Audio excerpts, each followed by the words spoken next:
Hello and welcome back to this amazing series of chatting with the winners of the UK's first Spiritual Entrepreneur Awards 2025.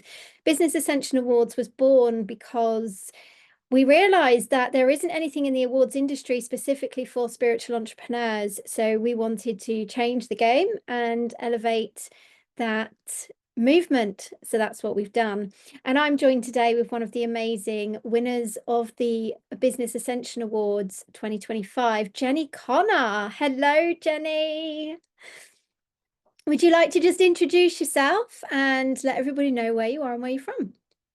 Um, I'm Jenny Connor, and I am from Cup of Life Coaching and Training, amongst other things. I'm in the northeast of England in County Durham, on my lovely rewilded and regenerated fruit farm and wild food forest, which has lots of things going on, to be fair. But what I do fundamentally is I rewild humans and also rewild businesses, and I help senior business leaders to achieve their peak performance so that they can get the very best results from their life and their business. Brilliant. Thank you so much for sharing that with us, Jenny.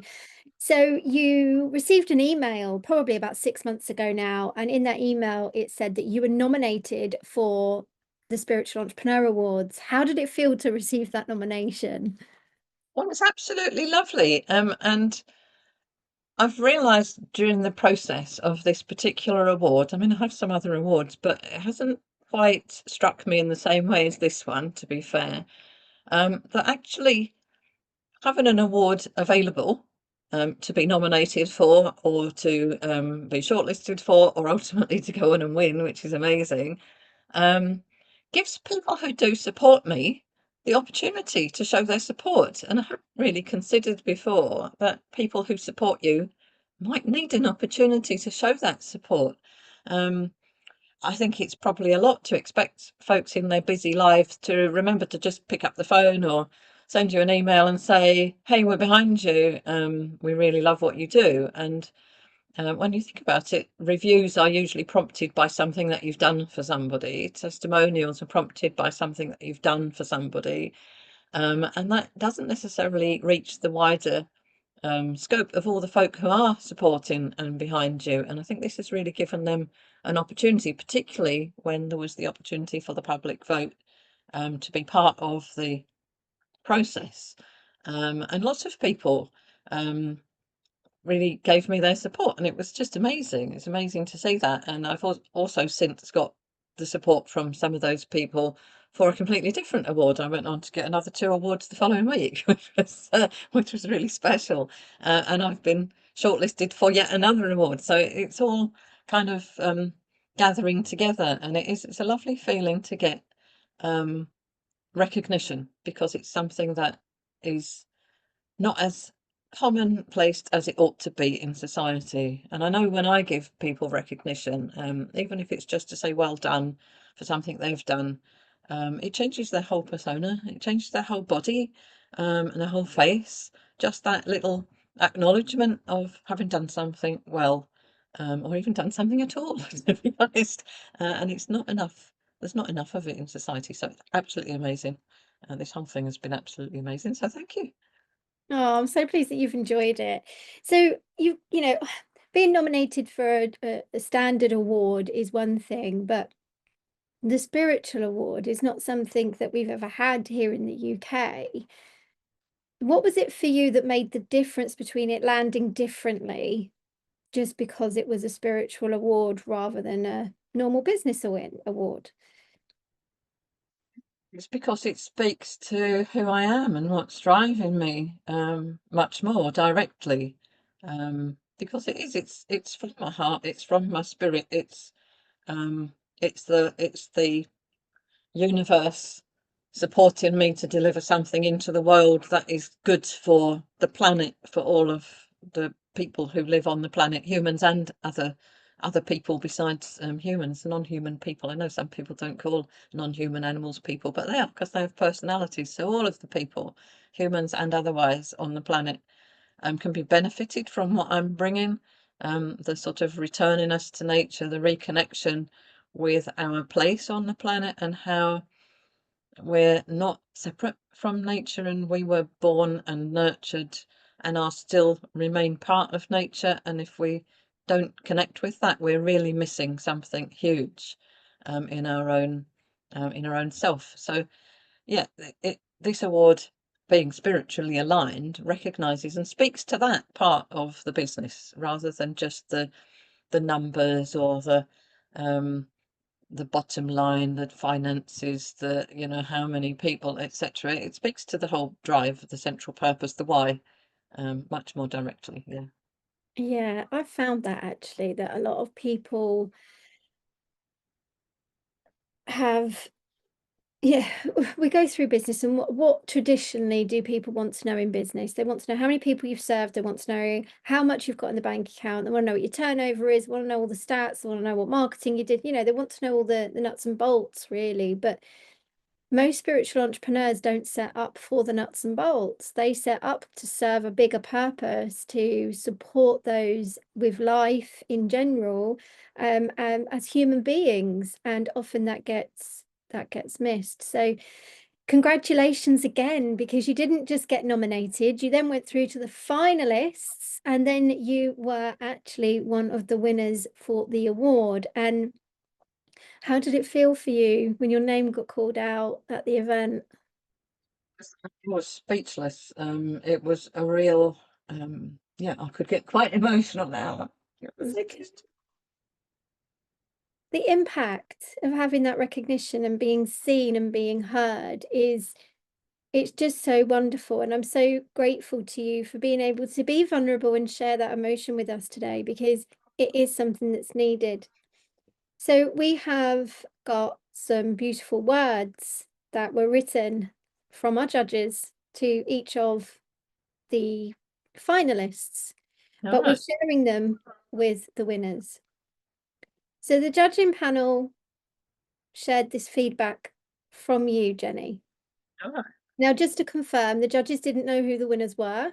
They just did the scoring because we had the public vote, which also had an impact on who won which award. Yeah.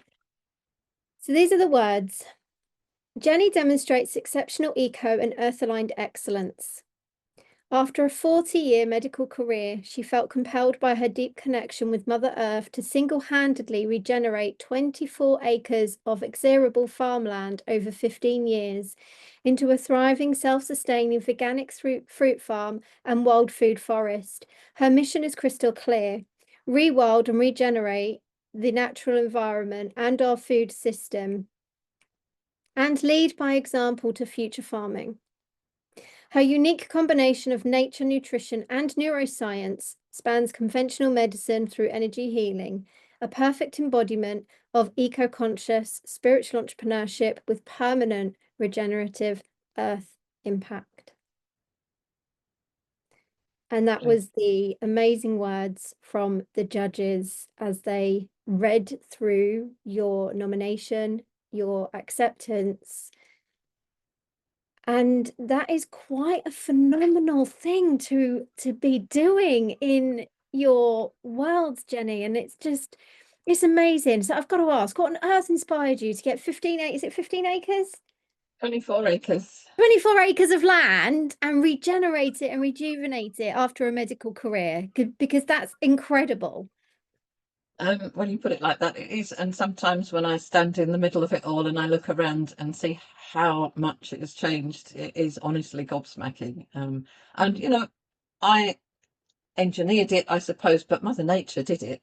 And that sort of close working relationship is amazing. And I have always had a real close connection with nature, even from being a very small child. Didn't have a lot of time really to experience that or to explore that, express that when I was working, more than full time in the NHS, because that just takes over your life completely, or it did as I came through. It's changed a bit now. You get a bit more personal time than you did when I was a junior, etc. But no, I've always had that drive, and I chose to live in an ancient farmhouse surrounded by the arable farm. And I just watched it being destroyed by the chemicals and the repeated ploughing. And it's the countryside picture that we see, and it looks quite pretty because it's patchwork of green, green and yellow, green, green, yellow, and it looks great from a distance. But if you actually go into it, it's dead land. There's nothing there apart from the crop. There's no bees buzzing, there's no birds singing, fluttering about, no butterflies. It's just dead. And I hadn't even appreciated how dead it was until some years into my own rewilding, regenerating journey here at the farm, when I went for a walk around what used to be what was surrounding my house, the sort of traditional arable farmland in North Yorkshire with some friends. And I was completely struck by how dead it was. And I saw like one crow, one magpie, and that was it in a 4-hour walk. There was nothing there. Even the hedgerows had no real flowers, no real life at all. And so I was quite shocked by the transformation and how much it had transformed. But I was just driven to bring it all back because I watched the birds. There were like hundreds and hundreds of swallows when I moved into the farmhouse. And over the years, they just vanished.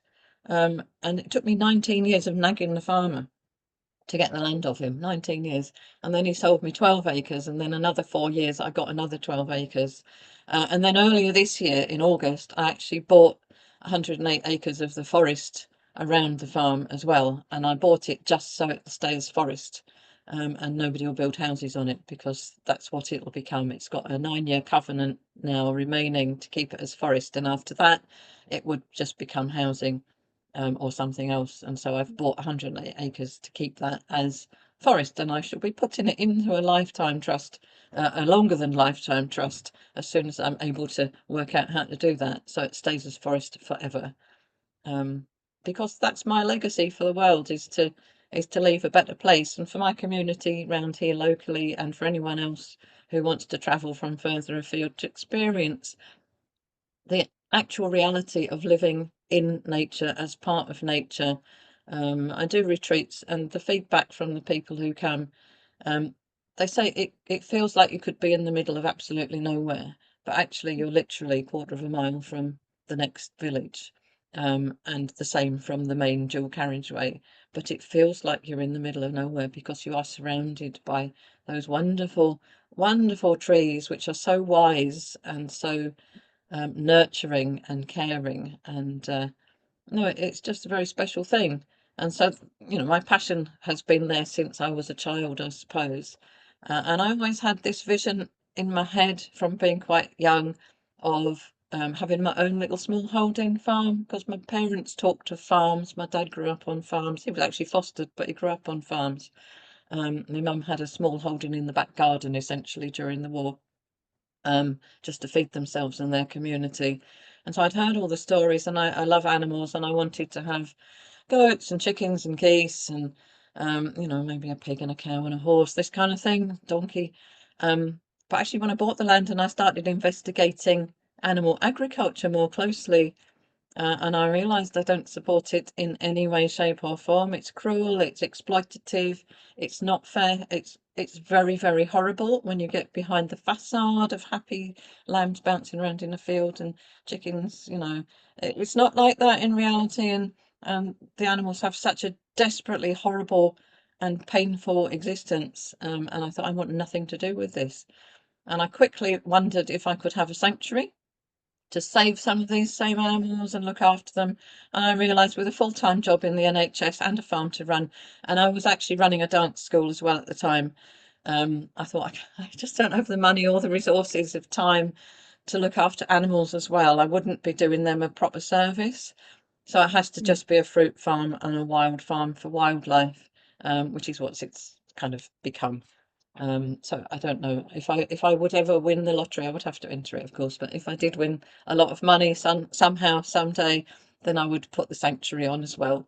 But for I'm now, sure we it's could do just something in terms of crowdfunding with this, because it does sound absolutely amazing. And just there are lots of options out there, Jenny, but honestly, what you're doing is absolutely incredible. So you've just been awarded because you obtained 24 acres. And since that award, you've obtained 108.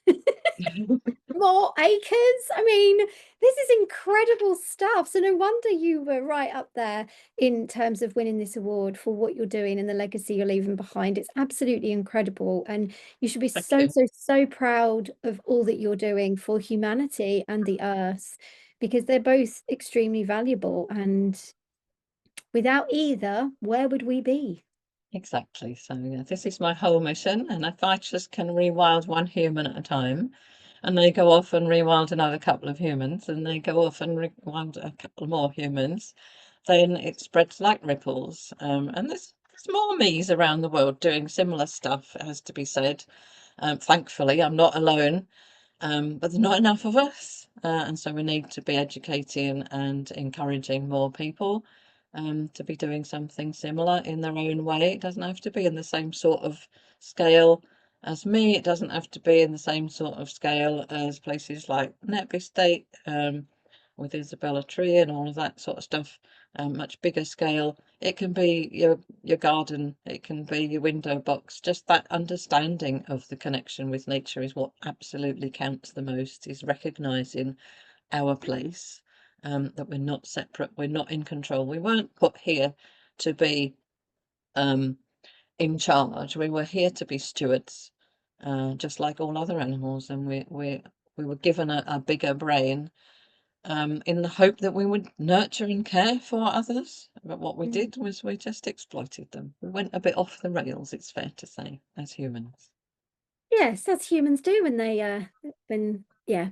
We'll leave that one there for today, shall we, Jenny? Otherwise, I think we might go off on a bit of a tangent. But do you know Yeah, we what? might. Absolutely loved spending this time with you. And do you know something that I'm really grateful for with these awards is I'm meeting people that I probably possibly wouldn't have crossed paths with before. So it's been an absolute pleasure to meet you. It's been an even bigger honor to be able to facilitate the award for you and to hold this space moving forward. So Jenny, where can people find you? Because that is really important right now. Well, before I tell you that, I just want to say, well, thank you very much, because it's the same for me and all the other participants, nominees, everyone who came to the awards day. It is an opportunity to meet people that we would also not have necessarily met. So thank you for that, and thank you for setting up the awards. Yeah, so people can find me in two different places on the World Wide Web. They can find me at daltonmoorfarm.co.uk website, and they can also find me at cupoflife.co.uk website. And I am on Facebook as Jenny Connor, and I am on Facebook as Dalton Moor Farm and Cup of Life Coaching, and I'm on LinkedIn, which is a great place to find me as Jenny Connor, Rewilding Humans. Brilliant. Thank you so much for joining me, Jenny. And once again, massive congratulations on being one of our first ever Business Ascension Award winners. It's been an absolute pleasure getting to know you and facilitating this space. For anybody listening in and watching, get involved with the awards, go and check out Jenny, and we'll see you very soon. Thank you very much.